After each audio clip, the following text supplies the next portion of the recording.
The views and opinions expressed do not necessarily represent those of Access Fort Wayne, the Allen County Public Library, or any other supporting group. Access Fort Wayne is a department of the Allen County Public Library. If you or anyone you know might be interested in making a television show, please call 260-421-1250.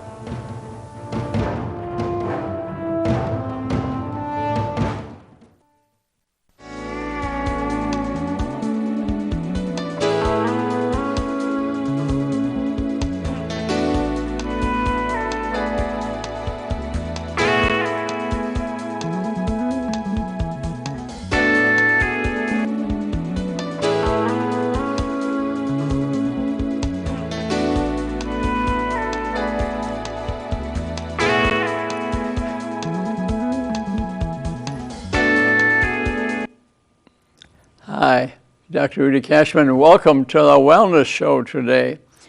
This half hour, generally, I speak about diabetes, mainly type 2, some about type 1, how to prevent it, how to stop it, how to reverse it.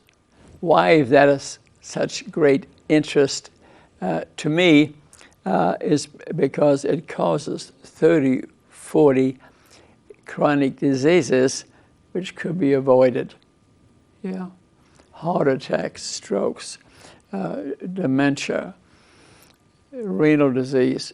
80% of kidney disease is due to diabetes. Yes, liver transplants, heart transplants, kidney transplants, amputations, dislocations, skin diseases, a lot of eye diseases. Most of, I'd say, 70-50% of dementia, they call it Alzheimer's disease, but it's dementia related to diabetes. It's the metabolism of insulin, which pushes sugar into the cells. That helps form the dementia. We'll speak more about that in detail. So that's the reason I've been having this show for this many years, and it's important. These hospitals that we have and that you read about in the paper every day exist because of diabetes. Mm-hmm. They're making a lot of money from these patients. And I've been there, and I try to convince them to join my army. Look at my book. Let's look at this book, Rudy's War on Diabetes. So why would you pick that term? Well, I've been kissing the issue, touching the issue, embracing the issue to try to change things, but it isn't working. So I declared war, but this is a good war. This is a good war. I'm not invading another country. I'm trying to help you. I'm trying to, because even children now are having diabetes and the diseases, the beginning of heart disease, increased rates of cancer. Even newborns can be affected because their mother was eating the wrong food and changing the telomeres. Those are the extension of her chromosomes of the baby, inducing abnormalities in the baby, yes, and diseases in the children. The mother was, and even with the father before conception, their health habits affect the zygote, the fertilization of the egg, and then they wrote the genetic script of the baby in the placenta and uterus, and the baby comes out already with diseases because they're eating the wrong food. So you blame me for declaring war. I want to change this, but but my weapons are love and information. They're not machine guns and tanks. They're information. It's the reason I have the show. I have some books with me. And if you follow me, attend some of my lectures, I see people for free at the Divine Cafe on Fridays around noon. I'll even buy you breakfast or lunch of healthy food, incidentally, and speak to you. I give talks in churches. I have declared war. And if you read yesterday's newspaper, the Journal-Gazette, editorial from one of the head of the hospital saying, how are they going to save you money down the line? But we have 3 hospital systems invading us, and there may be some pretense there, but they are not designing a system that helps you prevent this disease. That's what we need. Companies need to maybe go to a hospital and tell them, hey, here's $10 million. You get all our employees, take care of GM, could be an example. You have to treat the illnesses they got. You know what's going to happen? They're going to be running for me to teach their patients how to get rid of diseases, which they're not doing now. They want you to have these illnesses. Okay. So what I suggest to begin with is let's get tested. Let's get tested every year and put it in your computer or in a book and do it for your children at a very young age. I would even say age 3. You have pediatricians, and I went to some of them too to try to change it, but they don't start checking your blood sugar regularly until age 10 or 11. No, a lot of diabetes begins as a newborn. The highest rates of increased obesity in this country are age 3 to 6. Mm-hmm. So what I like you to get is a blood sugar and a serum insulin. Insulin takes sugar and puts it in the cell. So 10, 20 years before your blood sugar gets elevated, so show something in the test. What they'll get is an HbA1c. That's 3 months of blood sugars, but they don't start till age 10 or so. Mm-hmm. Started very early. That's to see, because insulin is elevated 10 to 20 years before the sugar's up. So you could catch the disease very early, lose 3 or 5 pounds, and disease is gone. Probably live to be 100. But today, I mean it today, probably 70% to 80% of the people have diabetes. Maybe 40% are diagnosed. The rest have elevated insulin, and their doctor never ordered it. Mm-hmm. The information on ordering that's been out for years. Joseph Kraft, K-R-A-F-T, he wrote a book about it, 2006, but he did the research 1990s. It's out in the literature. You can catch him on YouTube. Joseph Kraft, K-R-A-F-T. He's 92 years old, talking to a man named Cummings, the obesity doctor in the world, maybe. And Kraft is saying, I'll be looking down on you for a long time before the nation, the medical system, the government change to tell you the correct test. And you know what? He's watching us today because he's died. But he had it absolutely correct. Joseph Kraft, go to YouTube, look at that. I suggest maybe buy his book. I wish I brought it with me today. You can read it in 2 or 3 nights. It's thin, full of graphs. He did autopsies, blood sugar test, and an insulin test, 14,000 kids. So the information is there.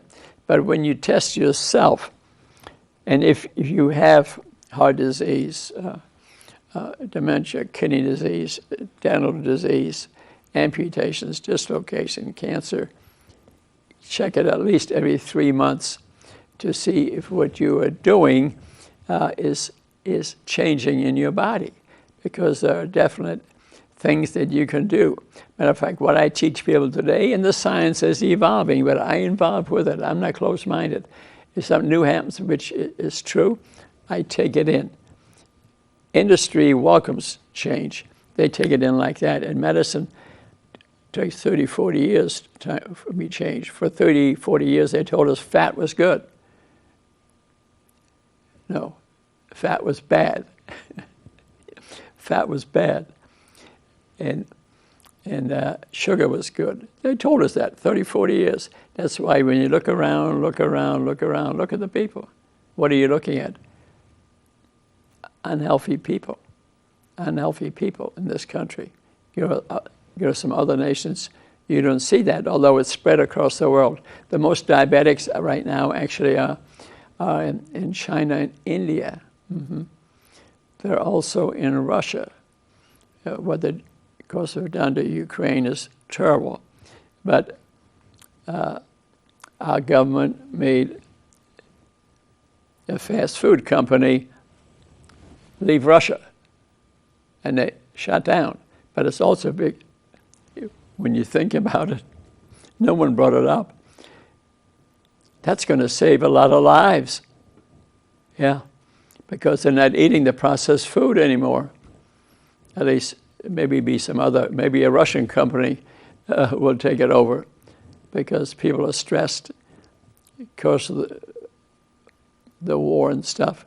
So I'm not saying anything positive about Russia. What I'm saying is they may be healthier because the fast food company came out of there. I mean, that's never going to happen here.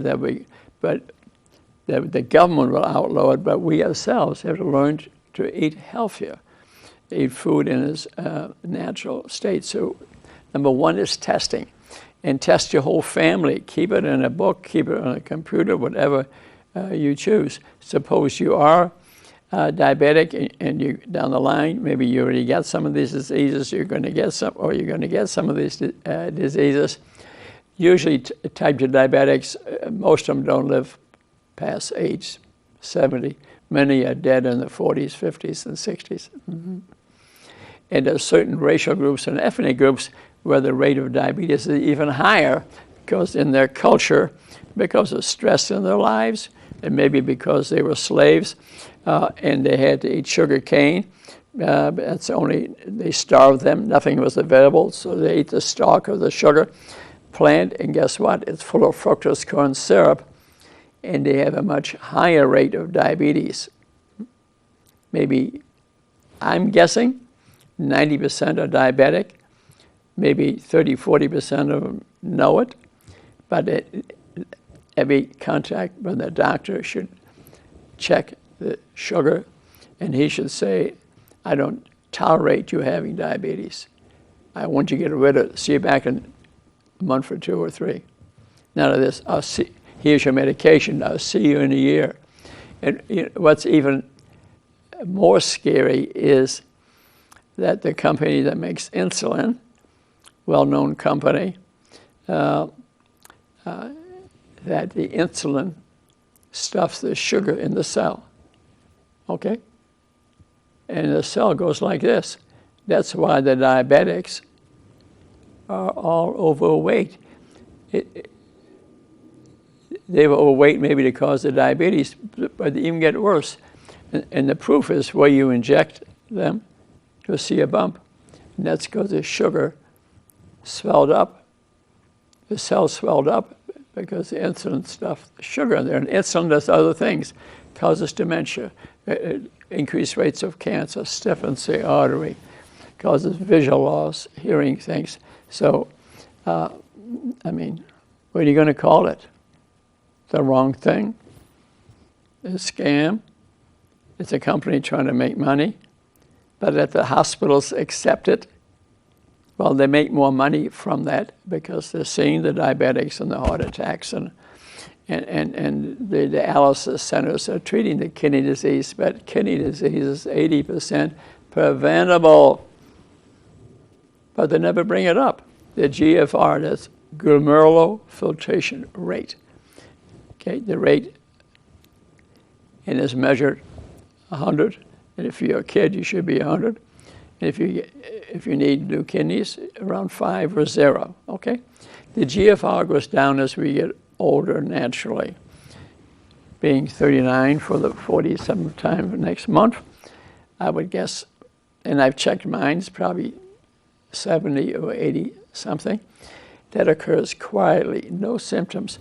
But if your GFR is going down over the years, when it reaches 35, 30 or so, they may recommend dialysis. That's 14 hours a day. You sit in a center while they're exchanging, filtering your blood. Mm-hmm.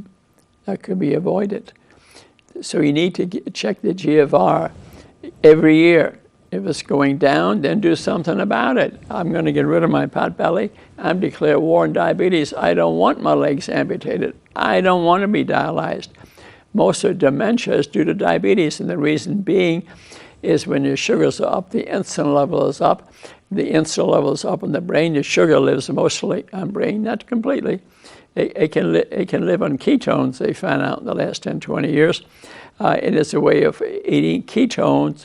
The brain loves ketones. That's fat, small molecules of fat made in the liver. When you're not eating sugar, your sugar level goes down, your insulin level goes down, your fat cells open up. Fat goes to the liver, it turns into ketones, your brain runs on it. Your heart and pancreas and kidneys run on ketones. So ketone metabolism, that is an excellent way to be energetic and to feel good. And an easy way to get into ketone, which is a way of eating, I now recommend is to do some fasting. Do I mean fast, which goes back thousands of years, a day or two, a week? No.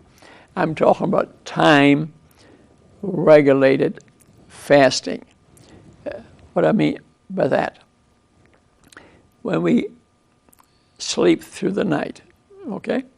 About 4 in the morning, the day is approaching, your brain figures out, and there's a little bit of stress coming because you're having to get up eventually, and steroids get secreted, and that increases the blood sugar to keep it up a little bit. You don't have to eat to do that, okay?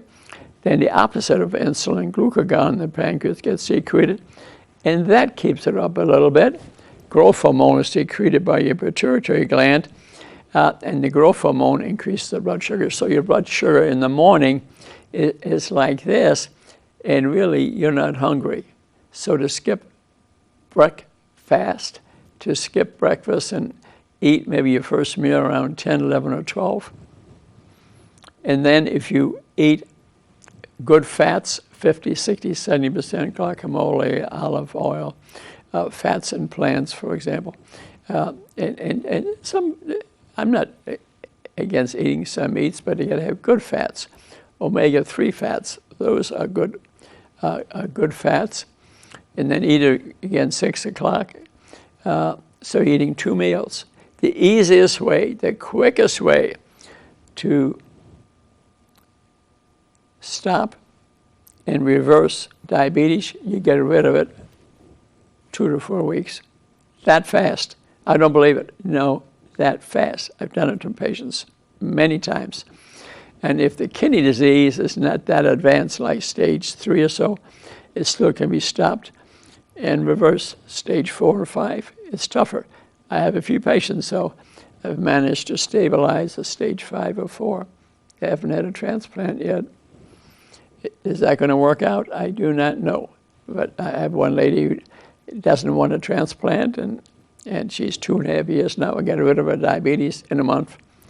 And her kidney disease has stabilized. And Stephen Gundry, Gundry, he's written some books. On page 260 of the book called Plant Paradox, he has on page 258, next 10 pages, he is under an aggressive program on what to eat for people with advanced kidney disease. He's had many patients who has been able to stop and reverse their disease. He has a list of the foods. And the patient I have with stage 5 kidney disease is just following the foods he recommends. I see her every 2 weeks, and I'm going to see her again tomorrow, actually. And she is following that. I'm not saying that's going to work, but someone's got to test it. I'm afraid these dialysis centers are run by, a couple of companies. And the doctors that run it in this town, I've spoken with them. They're not interested in helping me explore this. I'm just looking for some help. I like to see about 20 people with advanced kidney disease and see if we can, through Gundry's way of teaching, he calls it aggressive nutrition. And let's face it, he is very knowledgeable.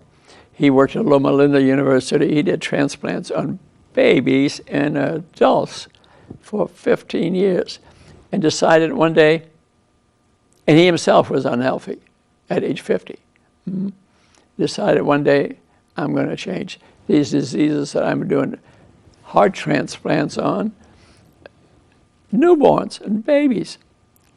He says the mothers, so they had illnesses that could have been prevented. I'd rather teach prevention. He did. And he opened his own institute in California and Arizona now. And you can find him online and find him in his books. I think he's probably the most brilliant metabolic, physiologic, knowledgeable individual at this stage. He's on YouTube now, and he used to be unhealthy himself. But he learned, he changed. That's what you have to, admire. My throat's getting a little dry, so I have a little water, So, what am I really saying? A very good book to read. And I think the best book on the subject, I wrote one, you see it right there, Rudy's War on Diabetes, which I think is easy to read, and all the things I've said, in there. But here's another one, Jason Fung, The Diabetes Code. Fantastic book. Fantastic book. I encourage you to have a look at that. You can get in the library where I'm at right now. You can buy it online. $19. If your life's dependent on it, I think we can probably swing that. But to read that, he even found, which I really find is great, and great news, people who have been on insulin for 20 to 30 years, if they start eating the right way, and especially if you do it the keto, it's even faster, that the fat that you collected in the pancreas and in the liver, although you may be overweight, leaves there first when you're eating right. Remember, you're now in keto metabolism. You're living off the fat cells are opening up. You're using them for energy. You're losing a pound a week at least. The fat leaves the pancreas and liver first, and the pancreas is still alive. It will secrete insulin again over 90% of the time, right in his book. And he's on YouTube also. He has a post there, probably a new one every week. But again, reading his book has value. It's already mentioned my book. I mentioned Joseph Kraft and Jason Fung. Incidentally, he's written other books too. He is so knowledgeable. He used to be a kidney doctor. And then remember I've been speaking about the kidney a lot. And then he finally decided, all the people I see with kidney disease, they're diabetics. So he quit the kidney field, became a diabetic doctor. He's in Canada. And he also wrote one on obesity, diabetes, cancer, and he discusses kidney disease there because he was one. And I would highly suggest you have a look at those. Get the blood testing done. We've been captives of the industry, the hospitals. I've even been to them, spoke to some of the diabetic doctors. They know a lot about diabetes. But once I bring up to, are you teaching the patients how to get rid of the disease? That's another subject. That's up to the patient. Sure, it's up to the patient. But the doctor, the provider, the nurse practitioner must see them back frequently till they can rely on the patient. I'll tell you one other good thing to do with diabetes. Many have blood testing systems where you can check it yourself. And I really like the Libre, Libre, Lifestyle Libre system. Also Dexcom.com. Maybe you have another system that works good for you. But in the Libre, what you have is a monitor. It can be your phone or a little monitor, a little patch on your arm or wherever you want to put it. And you put it on there. It puts a slight stick in the skin, but you don't even feel it. It has to be replaced every 2 weeks. But you have your blood sugar reading available. You can be eating, you're not sure that this food you just ate is healthy or how much it raised your blood sugar. And you hit a button, and there's the blood sugar level right there. It puts it on a graph. You can look at the last few months and see where your sugars have been, what foods spike it. And it has all sorts of information available. It's a wonderful system, but yet, if a doctor were to someone and they said, well, you got type 2 diabetes and they want you to eat this way, or most of the dietitians, I find, unfortunately, some are just great, but the majority are not going to teach this. They're going to have you follow an old system of eating foods that have sugar in them, and your diabetes is not going to go away. But you need a prescription to get the Dexcom or the Libre system. That's ridiculous, but it's true. But and to me, every patient who is a diabetic should have a Dexcom or Libre system so they can check their blood sugar all day long, frequently, especially if they don't feel right, check their blood sugar, maybe 40, who knows. If you're diabetic, you need to check it multiple times a day. But then it's a motivator. If you find out it's elevated, you say, let me review the week's history of what I'm eating. Or think about it and say, well, I can't eat that food because my blood sugar's up. It's a motivator. It's a motivator. So let's summarize the system here a little bit. Don't accept the disease. I know of people who says, I accept the disease, I just take my pills and insulin. You will die 10, 15, 20 years before your time. You may live 10 years longer than if you didn't pay any attention at all. But especially these ones that have these catheters and monitors in them. I saw a child recently who was way overweight, and he had type 1 diabetes. And he was eating anything he wants to and took 100 units of insulin. Remember what insulin does? He could have been living on 10, 20 units of insulin, eat the right food, and he lived to be 100. But his lifespan is going to be 20 years short. So these monitors they put in people on catheters to allow you to eat more insulin. Don't fall for that. That's industry making money on you. I want you to get a Dexcom or Libre so you know where the sugar is, and then you can motivate yourself to quit that you're getting regularly. I know of a minister that I coached. He had no diabetes in 3 weeks. He had the Libre system. So this show I do every 2 weeks. It's on YouTube. Read some of the books. I hope you also declare war on diabetes, because about hospitals are going to do it. They're making too much money. Okay, and you need to be upfront and do a little reading. Come to see me for free at the Divine on Fridays at noon. I see people for free. I even buy them lunch or breakfast of good food. And So thanks for watching this show, and continue to gather information. And I hope you live to be 100 and challenge me to a game of pickleball, but you better be good, because I'm very experienced, or tap dance with me. I do this because I care about you. Thank you.